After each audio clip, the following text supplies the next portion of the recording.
แด่พระผู้มีพระภาคเจ้าผู้ไกลจากกิเลสตรัสรู้ชอบได้ด้วยพระองค์เองขอถวายเคารพพระเดชพระคุณหลวงพ่อวีระศิระโชโตขอการคณะสงฆ์เขาเจริญพรญาติโยมทุกคนทุกท่านนะต่อไปก็ได้เวลานั่งสมาธิฟังธรรมะนะมื้อนี้วันที่25 มีนาคม2567นะการฟังธรรมะจะเห็นเอาเข้าใจนะความจริงนะของนะชีวิตนะที่ได้เกิดมานะจะได้ศึกษาเรียนรู้นะชีวิตที่มันมีอยู่อย่างไรจะบ่เป็นทุกข์นะเข้าใจเรื่องนะที่มันเห็นให้เกิดทุกข์ขึ้นมานะเกิดมาแล้วเป็นยังคือมีทุกข์ถามตั้งคำถามกันนะเป็นยังคือเป็นทุกข์เกิดมาเป็นยังคือมันเป็นยังคือเป็นทุกข์เป็นยังคือต้องมาฟังธรรมะต้องมาท่องธรรมะยังเป็นยังคือต้องมาปฏิบัติธรรมนะต้องมีคำถามเนี่ยถามแล้วก็ไปตอบตัวเองว่าเป็นยังคือต้องมาปฏิบัติธรรมต้องมาบวชต้องมาบวชพระบวชชีเป็นพระเป็นชีเป็นแม่ขาวมารักษาศีลมาสวดมนต์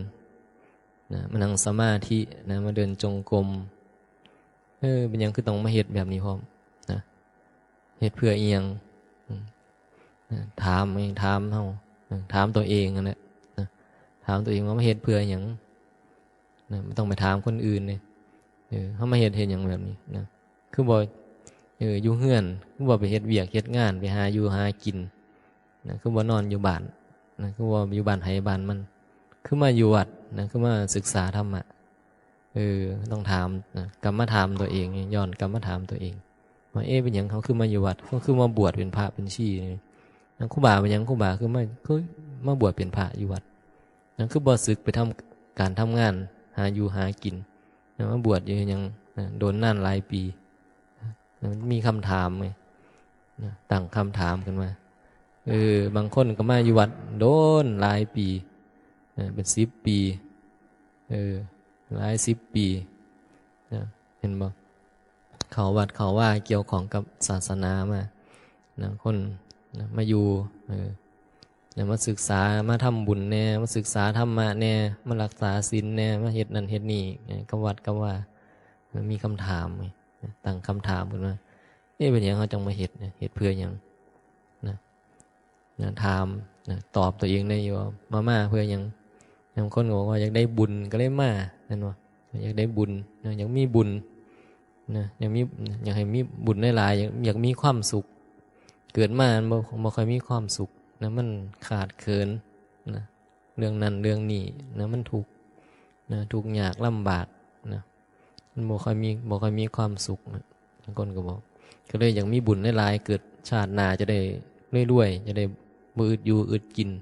เฮ็ดหยังก็จะเจอแต่ความสุขนะอยากได้ความสุขหลายๆนะบ่อยากมีทุกข์นะบ่อยากมีทุกข์บางคนก็เลยมาทำบุญแน่มารักษาศีลเนี่ยมาบวชพระบวชชีเนี่ยหวังจะเอาบุญนี่เป็นไผคิดแบบนี้แน่หวังจะเอาบุญบวชเอาบุญนะมาวัดมาเอาบุญมาบวชเอาบุญมาเอาบุญนะคือเอาบุญเป็นเป้าหมายที่สุดท้ายอยากได้แต่บุญนะหวังเอาบุญนะเป็นเป้าหมายนะบ่ได้เอาหวังเอาอย่างอื่นแล้วนะบ่ได้หวังอย่างอื่นนะยิ่งว่านิพพานนะยิ่งคำว่านิพพานนี่บ่หวังเลยนะบ่คิดเรื่องพระนิพพานนะมันเป็นเรื่องยากเป็นเรื่องไกลตัวเป็นเรื่องที่เฮ็ดบ่ได้ดอกขาน้อยเฮ็ดบ่ได้นะเป็นพระเป็นชีก็เฮ็ดบ่ได้ดอกนะมาบวชหวังนิพพานก็เฮ็ดบ่ได้เป็นเรื่องยากดอกขาน้อยกิเลสนาก็น้อยเฮ็ดบ่ได้ก็น้อยกิเลสนาเห็นบ่บางคนบอกกิเลสนาเฮ็ดบ่ได้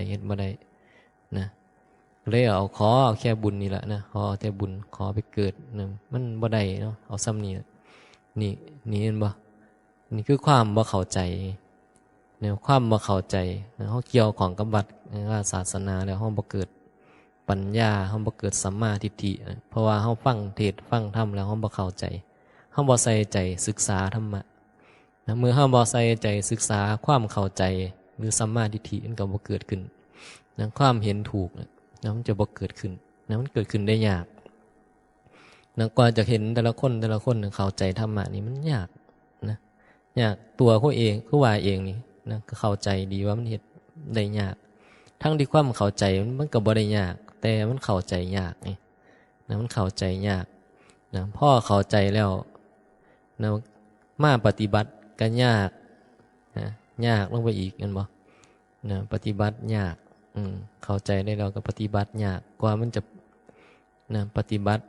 ไปตามได้นี่ต้องใส่กำลังใส่สติใส่สมาธิใส่ปัญญาใส่ความเพียรพยายามใส่ศรัทธาที่มีอยู่หรือว่าอินทรีย์นะมากนะจึงจะนะได้อานิสงส์หรือผลของการปฏิบัติยังจะเกิดขึ้นได้เนี่ยมันต้องใส่พลังในการที่จะน้อมไปปฏิบัติมากมันก็เลยได้ยากนะเข้าใจแล้วก็เฮ็ดได้ยากเฮ็ดลำบากนะถามคนที่เข้าใจบางคนเนี่ยเข้าใจได้เนี่ยเข้าใจได้หลายปีแล้วนะย่ายบางย่ายนี่มาอยู่วัดนะเป็นบวชเป็นชีนะบวชเป็นชีมาเป็นพระไม่หลวงปู่หลวงตาบวชเป็นพระมาหลายอยู่มาหลายปีก็รู้นะเข้าใจแล้วมันก็บอกว่ามันยากนะแม่ชีแม่พราหมณ์บางคนเนี่ยมาอยู่วัดมาน้ำหลวงพ่อโดนนะหลายเดือนหลายปีนะหลายปีบางคนเป็น10 ปีแล้วนะก็บอกว่ามันปฏิบัติได้ยากนะเนาะมันเฮ็ดยากเนาะเฮ็ดยากเข้าใจแล้วก็เฮ็ดยากแต่ก็นะพยายามเฮ็ดนะพยายามเฮ็ดพยายามปฏิบัติอยู่บางคนก็ได้หน่อยได้หลายก็แล้วแต่บางคนอยู่โดนก็ได้หลายบางคนอยู่โดนก็ได้หน่อยก็มีนะบ่ได้อยู่กับเวลาเด้นะ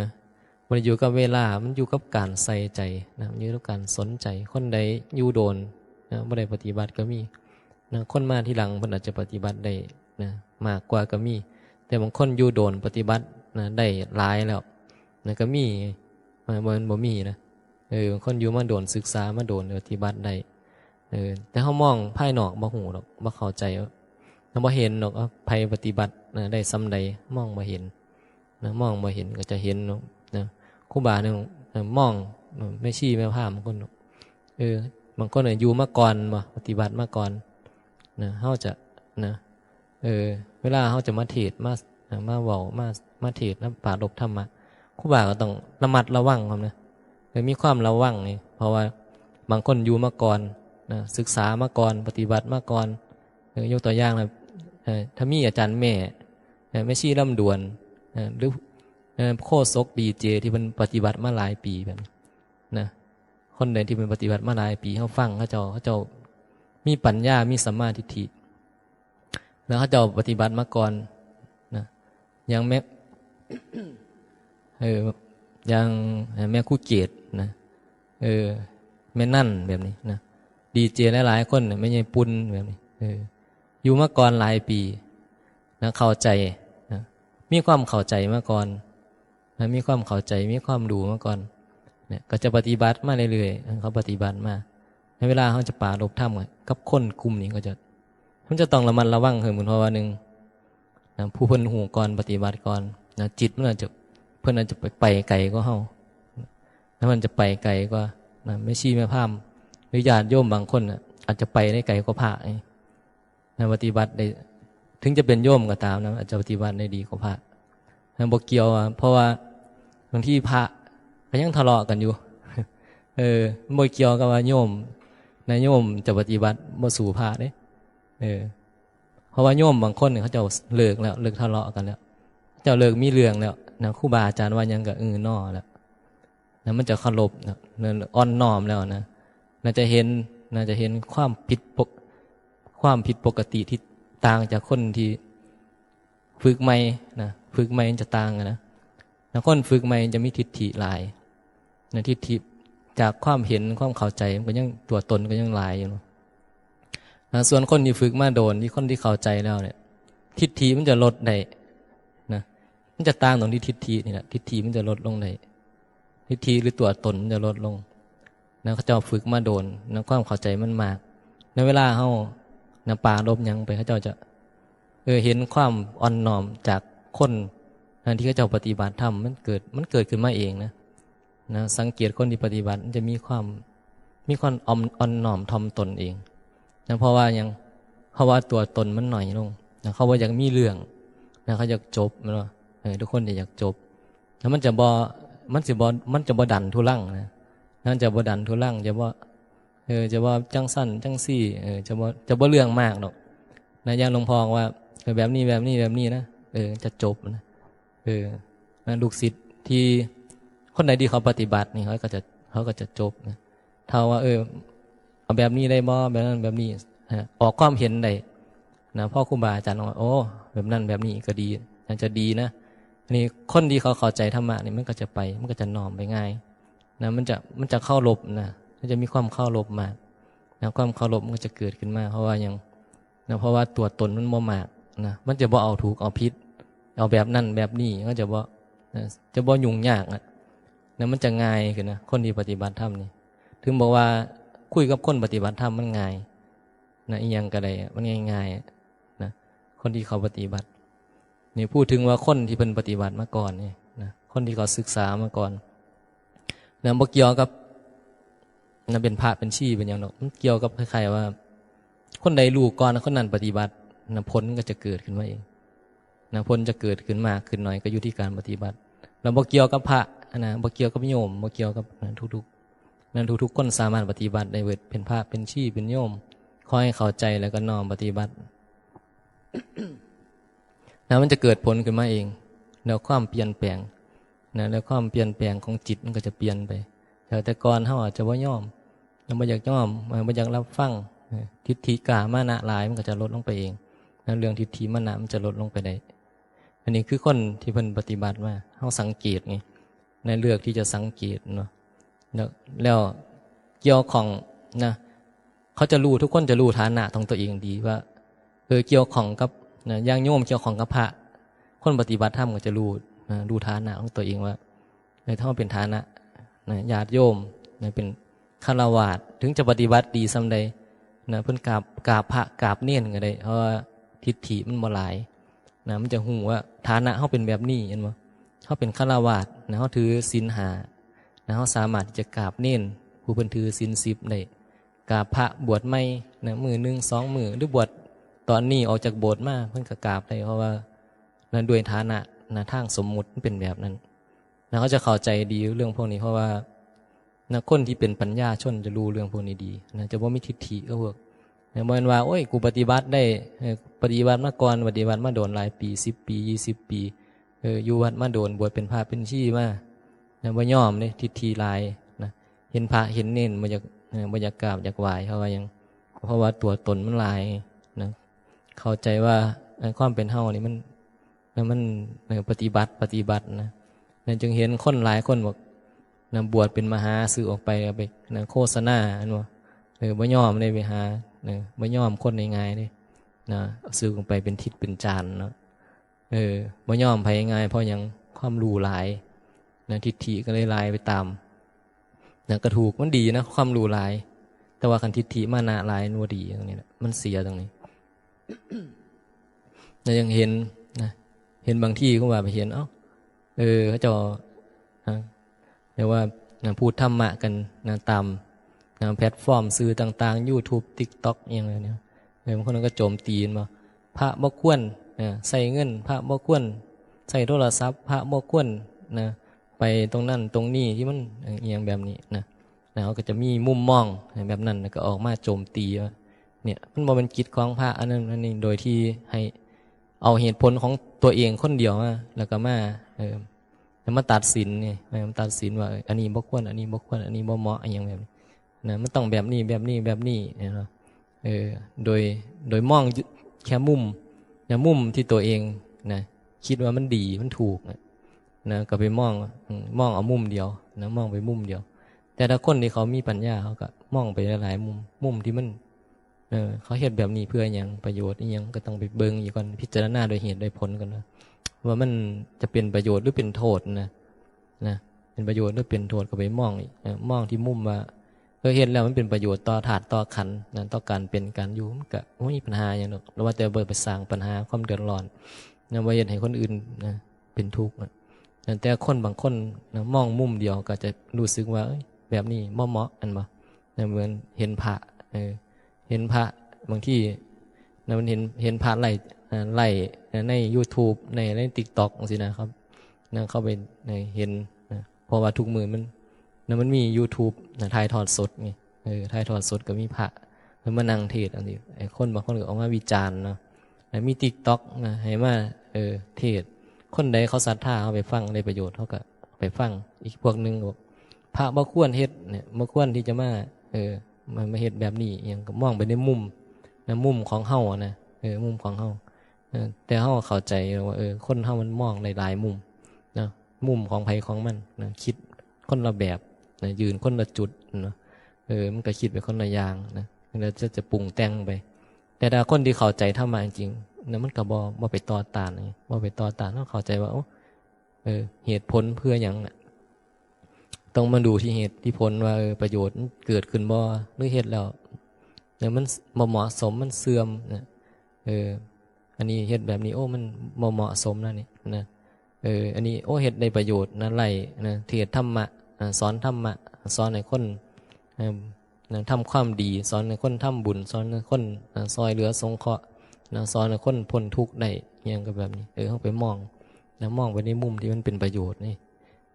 มันก็มีประโยชน์เหมือนแต่ก่อนบางคนว่าหลวงพ่อเพิ่นยังบอกว่าบางคนแอนตี้โทรศัพท์ว่าแม่ชีแม่พราหมณ์นะสมัยก่อนว่าโอ้ยโทรศัพท์แบบนี้มันจะเฮ็ดให้เกิดกิเลสนะแต่พอไปศึกษาดูดีก็มีส่วนดีส่วนเสียนะบ่ว่าจะโทรศัพท์เงินทองของใส่กันนะเงินนี่ก็เฮ็ดให้พระเสียได้นะเฮ็ดให้พระดีได้นะเฮ็ดให้โยมเสียก็ได้เฮ็ดให้โยมซัวก็ได้นะเงินบ่เกี่ยวกับเป็นพระเป็นชีมันอยู่ที่การ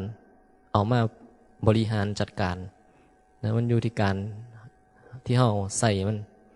บ่ได้เกี่ยวว่าอันนี้จะเฮ็ดนะคนนี้เสียอันนี้จะเฮ็ดให้คนนี้ซัว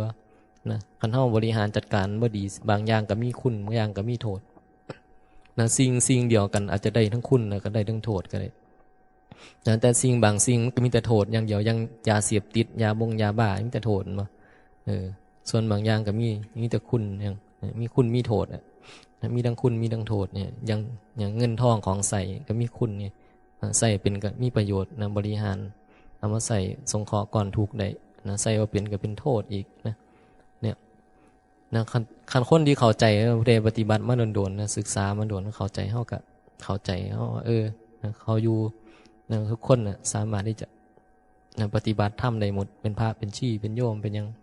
นะธรรมะมันบ่ได้เป็นเรื่องที่ไกลตัวนะพระนิพพานหรือการพ้นทุกข์นี่มันอยู่ที่ตัวเฮานี่แหละบ่ได้เรื่องไกลตัวเฮาศึกษาดีๆนะศึกษาดีบางคนนะความเข้าใจยังบ่เกิดบางคนเกิดความเข้าใจแล้วแต่ก็ต้องอาศัยเวลาในการศึกษาในการปฏิบัติมันต้องค่อยเป็นค่อยไปนะยังตัวครูบาใช้เวลาหลายความเข้าใจก็ใช้หลายปีเห็นบ่พอเข้าใจแล้วก็เฮาจะฝึกสติให้มันมีเพิ่มขึ้นเวลาเจออีหยังกระทบให้มันนิ่งได้นะมันเฮ็ดยากไงนั้นเฮ็ดยากอีหยังกระทบให้ให้จิตเฮามันบ่แกร่งไปกับผัสสะที่มันเข้ามากระทบมันเฮ็ดยากนะยิ่งนะพื้นฐานเรียกว่าพื้นฐานนิสัยอุปนิสัยเดิมเฮาเนี่ยนะมันหนักไปทางใดคำมันหนักไปทางความโลภนะราคะนะความอยากใดมันเข้ากระทบมันก็เกิดขึ้นได้ง่ายนะหนักไปความโกรธนะมักโกรธนะมักน้อยใจชอบใส่อารมณ์หัวร้อนแล้วคนชอบความรุนแรงอย่างแบบนี้โกรธง่ายเครียดไว้อย่างแบบนี้มันก็เกิดได้ง่ายเห็นว่าเขาเรียกว่ามันมีผื่นมีมุ่นมีอย่างของเก่านะมันก็ต้องใส่กำลังหลายแล้วตัวโง่คันเฮามีหลายนะมันก็ยิ่งเกิดโง่ได้เร็วนะมันตามมาทันคือสติเฮาหน่อยพอเข้าใจพอรู้แล้วคันสติหน่อยนะไอ้มันที่มันโลภมันโกรธมันเกิดขึ้นได้ไวเพราะว่าสติมันหน่อยนะสติมันหน่อยที่มันโง่ง่ายนะก็เลยต้องเจริญสติหลายๆหาอุบายนะหาอุบายมาฝึกนะนั่นฝึกอยู่กับทุกเรียกว่าอริยบทเนี่ยกินกับฝึกยืนเดินนั่งนอนนะระมัดระวังให้รู้จักคำว่าระวังคำว่าระวังนี่มันซอยในหลายหมายถึงสติ นะครับว่าระวังนะระวังตัวกูหรือระวังหยังก็ได้นะระวังมันสิเฮ็ดเสียงดังนะระวังมันจะโมโหนะระวังมันจะโลภนะระวังมันจะโกรธคือระวังไงคำว่าระวังก็หมายถึงมีสตินะดูแล้วก็ควบคุมมันก็จะคุมได้เป็นบางครั้งก็คุมบ่ได้เพราะหยังเพราะกิเลสมันหลายนะว่าสิบ่เครียดก็เครียดนะว่าสิบ่โกรธก็โกรธนะว่าสิบ่โลภก็โลภนะว่าสิบ่โมโหสิบ่น้อยใจก็เป็นเห็นบ่มันปฏิบัติได้ยากนะคำว่ามันปฏิบัติได้ยากนะมันเป็นแบบนี้นี่เองนะขนาดว่าจะบ่นะหูตัวอยู่ในแท้มันก็ยังมันก็ยังโกรธเห็นบ่โอ้ยยังคุมมาอยู่ฮะหูตัวว่าจะที่แท้ว่าโอ้ยบ่อยากได้บ่อยากโลภนะเห็นหมู่เพิ่นเอาโตก็เลยทนบ่ไหวเอาก็เลยเนี่ยไปน้ำเพิ่นซ้ำไปเอาน้ำเพิ่นซ้ำเอามาเอาหลายกูหมู่ก็เพิ่นซ้ำมาเดี๋ยวนี้เอ้าคือว่าสิบ่โลภก็ยังโลภอยู่นะมันทนบ่ไหวไงอีกิเลสมันก็บ่ยอมเหมือนกันนะมันบ่ยอมเรียกว่ามันมีมูลมีเข่ามีของเดิมของมันน่ะมันบ่ยอมออกจากเฮาง่ายๆต้องทำนะต้องพยายามใส่ความพยายามหลายในการฝึกฝนนะยิ่งเฮาในอินทรีย์เฮาอ่อนเฮาต้องใช้เวลาโดนถึงบอกว่าเนี่ยการปฏิบัติมันก็ยากแล้วไปเบิ่งไผปฏิบัติได้หน่อยได้หลายแทบจะวัดยังบ่ได้เลยพระได้ดีกว่าโยมบ่โยมได้ดีกว่าพระบ่มันต้องไปอยู่รวมกันคนเฮานี่คันไปอยู่แล้วก็กระทบกันอยู่บ่อยมันจะเห็นเลยมันจะเห็นว่าโอ้คนนี้เงียบแล้วคนนี้ยังคนใดเงียบจริงคนใดเงียบบ่จริงเนี่ยมันก็จะมีให้เห็นเนี่ยกระทบแล้วมันกระเทือนซ้ำใดมันจะเห็นในอาการมันก็ออกมาให้เห็นทางว่าจาบางทางกายบางพฤติกรรมมีวันทั้งร่างกายมันก็จะมีแสดงให้เห็นแสดงออกให้เห็นว่ามีผลบ่มันมีผลมันมีธรรมชาติพวกนี้นะมันแสดงออกกับกิเลสเวลามันทำงานเวลามันทำงานเขานึกถึงเขาเวลาเขาโกรธถึงเขาบ่แสดงออกเขาเก็บไว้ในใจนะมันก็มีรู้สึกเรียกว่าหน้าชาหูอื้ออย่างแบบนี้มันบ่พอใจไงเห็นบ่เวลาเขาโกรธแล้วบ่ได้แสดงออกนะบ่ได้แสดงมือไม่เอียงยกก็ตามแต่ว่าใจมันห่อนพอใจมันห่อนนะหน้าหูมันก็อื้อหน้ามันก็มืดไปนำโมโหหัวก็ห่อนมันถึงมีพฤติกรรมครับว่าหัวร้อนไงหัวร้อนหน้าชาหูอื้ออย่างเวลาโกรธยกตัวอย่างความโกรธมันเห็นได้ชัดกว่าหมู่ไงความโกรธนี่เห็นได้ชัดเพราะว่ามันถึงบ่แสดงออกมาในทางกายก็ตามบ่ด่าบ่บ่นบ่จมยังก็ตามแต่มันเกิดขึ้นกับเฮาเนี่ยมันจะเห็นได้ชัดไงเวลาเฮาโกรธสังเกตได้บ่ว่าเฮาเนี่ยโอ้หัวร้อนแบบหัวเสียน่ะบ่อยากแต่ว่าบ่อยากเว้าหยังบ่อยากพูดหยังเนาะมันควบคุมได้ในระดับหนึ่งไงปากบ่พูดมือบ่ทำนะกายบ่กระทำแต่ว่าใจนี่มันบีบคั้นไงมันเด็ดในหูอื้อแล้วบางคนบอกโอ้เนี่ยเห็นว่าเห็นในชัดว่าความโกรธนี่เห็นในชัดนะเห็นในง่ายผมมันมองเห็นในง่ายตัวครูบาเองครูบาเห็นมันอยู่เรื่อยเวลามันมันพอใจหรือมันพอใจมันเป็นแบบใดมันก็จะมีอาการขึ้นมาให้เห็นอาการขึ้นมามากหน่อยซ้ำใดเขาเปลี่ยนไปซ้ำใดแต่ก่อนเขาอาจจะหัวร้อนมากก็นี่ตอนนี้มันอาจจะลดลงไปก็ได้ก็แล้วแต่เขาฝึกไงถ้าเขาฝึกได้มันก็ลดลงได้บางคนแต่ก่อนนี่มันเป็นแต่หัวร้อนนะแล้วมันก็พูดออกมาหอมนะกายมันก็ทำตีกันทะเลาะกันผัวเมียตบตีกันก็เพราะยังเนี่ยก็เพราะเรื่องของความโกรธมันควบคุมอะไรก็ลงไม้ลงมืออันนี้ขึ้นหนักนี่ขึ้นหนักก็ควบคุมอะไรก็ลงไม้ลงมือบางคนก็บ่ถึงนั้นบ่หนักปานนั้นก็คือด่ากันธรรมดาด่ากันบางด่าพ่อด่าแม่กันด่าหมูด่าหมายังก็ว่าไปเป็นเรื่องทะเลาะกันเนี่ยถ้าควบคุมได้ก็คือปากกับกายก็บ่แสดงออกแบบที่มันเบียดเบียน แต่มันก็เบียดเบียนในใจอยู่ดีเนี่ยถึงจะควบคุมได้เนี่ยจนกว่านะคนคนนั้นจะคุมกิเลสตัวนี้จนหมดเลยนะลักษณะของการควบคุมความโกรธว่าพ่อมันนะเข้าใจธรรมะมากเขามันพัฒนาเรียกว่าจิตมันพัฒนาไปเองของมันคุมเลยนะมันก็จะลดลงไปเรื่อยๆเลยเพราะว่าเหตุจนมันหมดนะหมดความโลภความโกรธความหลงความรักนะว่ารักว่าโกรธแล้วมันว่ามันจะเฉดได้ยังไงนะมันจะเฉดได้ยังไงยิ่งไอ้ความรักนี่นะยิ่งโยมมีลูกมีหลานนะมีผัวมีเมียมีครอบครัวมีคนหักของเฮานะมีพ่อมีแม่มีคนนั้นคนนี้เฮาหักเฮาห่วงนะเฮาเป็นห่วงเฮานะค่อยต้องค่อยดูค่อยซอยเรือกันแบบนี้มันก็จะมีธรรมชาติของความรักก็จะมากวนเฮาโอ้ยเฮ็ดจังใดดีนะคนนี้ก็เป็นที่ฮักของเฮาโอ้คนนั้นก็เป็นที่ฮักของเฮาเฮ็ดจังใดดีเฮ็ดจังใดมันจึงจะบ่ทุกข์กับเขาอ่ะของที่เป็นที่รักนี่ของเป็นที่รักของที่เจริญใจของเฮามันจะพัดพากจากเฮาไปหรือมันเฮ็ดให้เฮารู้สึกบ่พอใจนะเฮ็ดให้เฮารู้สึกผิดหวังนะลูกบางคนนะเฮ็ดให้พ่อให้แม่ผิดหวังนะผัวเมียบางคู่นะจากกันไปนะโดยที่บ่ได้บ่ได้ไปใจด้วยกันนะด้วยดีนะทะเลาะกันผิดกันอย่างแบบนี้นะมันก็รู้สึกผิดหวังนี่จากของเป็นที่รักนั่นว่านะนี่มันนะมันเฮ็ดมันทำให้เฮาเป็นทุกข์แล้วมันแก้ได้ยากนะความผัดผากจากของรักของเจริญใจ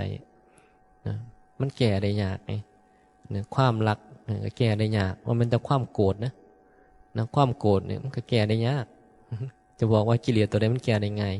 แทบจะว่ามีกิเลสตัวใดแก้ได้ง่ายถึงบอกว่าปฏิบัติมาต่อให้หลายปี5 ปี10 ปีนะท่านเฮาบ่เพียรปฏิบัติมันก็บ่ลดลงหรอกนะมันยังคือทอเก่าเขาต้องมีความเพียรในการปฏิบัติเขาต้องจริงใจจริงจังกับธรรมะต้องย่อมมอบกายถวายชีวิตต้องย่อมมอบกายถวายชีวิตต่อธรรมจริงจึงจะอ่อนต่อธรรมเข้ารบธรรมเข้ารบเอาพระพุทธพระธรรมพระสงฆ์เป็นสรณะอันดีพึ่งแล้วก็เข้ารบต่อธรรมะแล้วก็เข้ารบธรรมะแล้วมันก็จะเห็นความเป็นเฮาที่มีอยู่นี่มันลดกิเลสตัณหาลงได้กิเลสตัณหาที่มีอยู่มันก็จะลดลงแต่สิ่งแรกที่เราจะต้องเฮ็ดก็คือทำความเข้าใจให้ได้ก่อนนะทำความเข้าใจให้มันได้การที่จะเฮ็ดให้กิเลสลดนี่คือการต้องมาเข้าใจก่อนแล้วก็จังเอาไปเฮ็ดตอนนี้มันมีเห็นบ่แต่บางคนก็ยังบ่เข้าใจแต่ก็เฮ็ดได้คือกันนะถึงบ่เข้าใจก็เฮ็ดได้ค่อยๆเฮ็ดไปเดี๋ยวมันเข้าใจเองนะเหมือนว่าบ่ได้เลยบวชมือนึงก็ได้ประโยชน์ซ้ำมือนึงนี่นะบวช5 มื้อก็ได้ประโยชน์5 มื้อบวช10 มื้อก็ได้ประโยชน์ซ้ำ10 มื้อบวช100 มื้อบวชหลาย100 มื้อบวชจนตายก็ได้ประโยชน์เท่าซ้ำที่มันจะเกิดขึ้นนะประโยชน์มันก็เกิดขึ้นมาเขาเฮ็ดหยังเขาเฮ็ดซ้ำนี่ก็ได้ซ้ำนี่เนาะเฮ็ดเดี๋ยวว่าสร้างเหตุแบบนี้ก็ได้แบบเนี่ยผลก็มาแบบนี้อยู่ที่เหตุปัจจัยผู้ใดสร้างเหตุไว้ดีมันก็ดีผู้ใดสร้างเหตุบ่ดีก็บ่ดีทุกอย่างมันเกิดจากเหตุปัจจัยที่เขาสร้างเรียกว่ากรรมเหตุปัจจัยมันเกิดขึ้นจากกรรมจากการกระทำเขาทำกรรมสิ่งใดไว้ผลของกรรมก็จะตกมาสู่เขา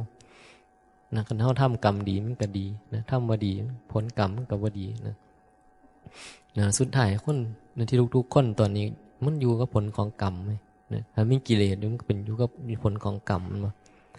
คณะของเฮาก็อยู่กับกรรมที่เฮาเฮ็ดกรรมดีหรือกรรมชั่วตอนนี้เฮ็ดไว้ไอ้ที่มันมีผลอยู่ตอนนี้มันเกิดความทุกข์อาจจะเกิดจากกรรมชั่วก็ได้ถึงเป็นสุขก็เพราะผลของกรรมดีที่มันมาค่อยรอเลี้ยงมาค่อยส่งเสริมมันก็เลยมีความสุขบ้างเนี่ยในคณะของชีวิตแล้วคณะเนี่ย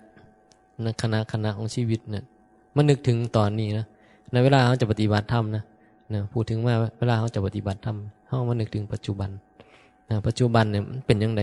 น้องเอ้ยนึกถึงปัจจุบันปัจจุบันในคณะนี้สิ่งที่เห็นได้ชัดที่สุดก็คือความรู้สึกที่ปัจจุบันจะมีความรู้สึก นะความรู้สึกตัวนี่แหละนะจะรู้สึกแบบใดก็ตามตอนนี้เขารู้สึกยังอยู่เป็นสุขหรือเป็นทุกข์ถูกใจหรือผิดใจนะมันจะมีความรู้สึกไงนะมีความรู้สึกเป็นสุขเป็นทุกข์ถูกใจผิดใจนะแล้วมันก็จะเป็นแบบนี้ไปเรื่อยๆนะเป็นแบบนี้ไปเรื่อยๆนะเป็นสุขเป็นทุกข์ถูกใจผิดใจเป็นสุขเป็นทุกข์ถูกใจผิดใจไปเรื่อยๆเรื่อยๆเรื่อยๆเรื่อยๆเกิดขึ้นดับไปเกิดขึ้นดับไปน้อยมันเป็นอนิจจังมาตลอดแล้วไปนึกถึงว่าตอนให้อายุสมมติว่าตอนนี้อายุ50ตอนนี้อายุ50ทุกคนอายุ50เบิดตอนนี้อายุ50บ่ตอนนี้คณะนี้มันก็เป็นสุขเป็นทุกข์เกิดไปดับไปนะไปนึกบางทีนี้นึกไปถึงตอนให้อายุ20หรือ30ก็ได้ตอนนั้นก็เป็นคือกันแหละนะตอนนั้นก็เป็นคือกันนะอายุ30ก็อายุ50นะตอนนี้กับตอนนั้นไม่ได้แตกต่างกันนะเป็นสุขเป็นทุกข์เกิดไปเกิดขึ้นแล้วก็ดับลงนะมีความรู้สึกยังเกิดขึ้นมาทุกความรู้สึกมันจะเกิดดับนะเกิดดับอยู่ตลอดนะสังเกตบนนี้มันเป็นนะรูปธรรมที่ห้องมองบ่เห็นมันเป็นนามธรรมนะนามธรรมที่ห้องมองบ่เห็นมันเป็นรูปธรรมรูปธรรมหมายถึงร่างกายตอน30กับตอน50มันก็จะแตกต่างกันอยู่นะเพราะว่ามันเห็นได้ชัดไงผ่านมา20 ปีอายุ30กับอายุ50นี่ก็จะเห็นว่าโอ้เฮาเฒ่าลงอันนี้คือรูปนะรูปหรือร่างกายมันเปลี่ยนไปไอ้ส่วนเป็นสุขเป็นทุกข์ในตอน30กับตอน50นี่แทบจะบ่เปลี่ยนไปเลยเหมือนเดิมเป๊ะนะเหมือนเดิมเป๊ะนอกเสียจากคนนั้นจะมีการศึกษาธรรมะนะมันจะรู้สึกเปลี่ยนไปว่าอ๋อเนี่ยเฮารู้ธรรมะแล้วเฮาเริ่มปล่อยว่างแล้วเฮาเริ่มปล่อยแล้วความสุขเฮาก็บ่ค่อยเฮาก็บ่ยึดคือแต่ก่อนความทุกข์เฮาก็บ่ยังบ่มากคือแต่ก่อนตอนอายุ30นี่คือจังอยากได้หลายอยากเฮ็ดอยากหาอยากตอนนั้นบ่ศึกษาธรรมะอันบ่ยังบ่รู้ธรรมะนะบ่เข้าใจธรรมะนะความเป็นเฮาเนี่ยมันจะเอาจะหาอยากได้อยากดีอยากมีอยากเป็นนะจะเอาอย่างเดียวควนควายหาคิดอย่างเดียวว่าจะต้องเฮาจะต้องได้แต่พอมาเจอธรรมะนะตอนนี้อายุ50มันรู้ธรรมะพอรู้ธรรมะนี่มันจะเข้าใจคำว่านะชีวิตเนี่ยมันมีแค่การศึกษากับการสงเคราะห์เท่านั้นนะก่อนทุกข์มันยังมีอยู่นี่เขาจะสงเคราะห์มันแล้วก็มาศึกษาธรรมะนะแต่ว่าตอนอายุ30ยังบรรลุธรรมะอันวะนะมันหูแต่ว่าความเป็นเฮาอยากได้นะเหมือนครูบาเนี่ยครูบาบวชใหม่ถ้ายังบรรลุธรรมะมันก็จะมีความเป็นเฮามันจะอยากได้อยากได้นั่นอยากได้นี่มันก็คิดหาเดี๋ยวซื้อออกไปจะไปหางานทำนะถ้าหาอาชีพมาทำมาหากินนะทำการทำงานมันจะได้เงินได้ทองมาเลี้ยงแต่งงานมีครอบครัวเลี้ยงลูกเลี้ยงเมียเลี้ยงพ่อเลี้ยงแม่อย่างกับมันก็คิดไปจินตนาการไปนะตามความคิดนะก็ไปเฮ็ดนะก็จะไปเฮ็ดไปตามความคิดแล้วมันก็ลักษณะเดียวกันกับตอนนี้ตอนนี้ก็คิดมันเขาคิดอย่างมากมันก็จะพาเข้าไปเรียกว่าความคิดนี่แหละมันจะพาเขาเดินทางไปข้างหน้าความคิดมันคือความเห็นไงเห็นบ่คนใดเห็นมีความเห็นแบบใดมันก็พาไปแบบนั้นคนใดได้สัมมาทิฏฐิความเห็นมันตรงตอนธรรมะมันก็ไปตามธรรมะทิฏฐิการบริหารก่อนทุกข์หรือธาตุขันธ์ก็ไปเดินไปตามมรรคคนใดได้สัมมาทิฏฐินะคนนั้นจะเดินไปตามมรรค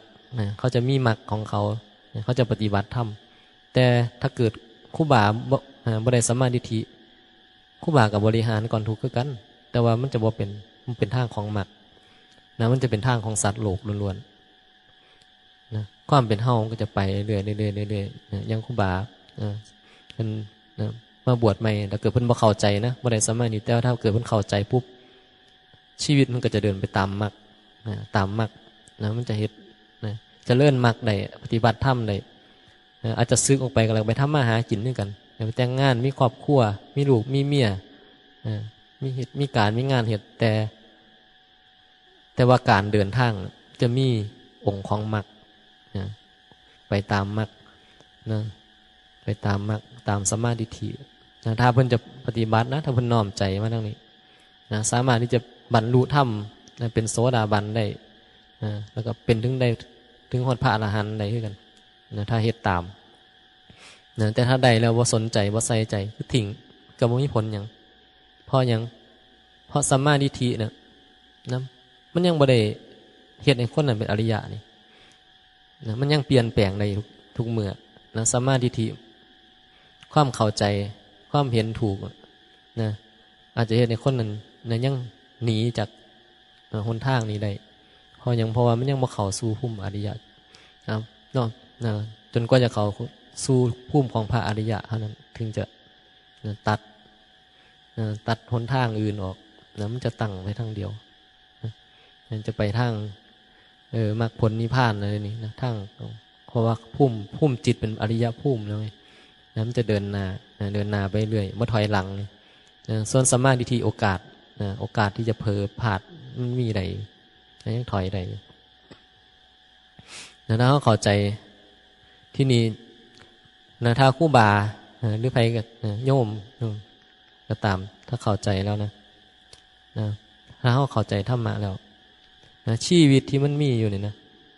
มันจะง่ายขึ้นนะบริหารก่อนการบริหารก่อนทุกเนี่ยนะมันจะง่ายขึ้นเพราะว่ายังที่เข้าใจคำว่าศึกษากับสงเคราะห์นะศึกษากับสงเคราะห์ชีวิตตอนนี้มันมีมันบ่ได้หยังดอก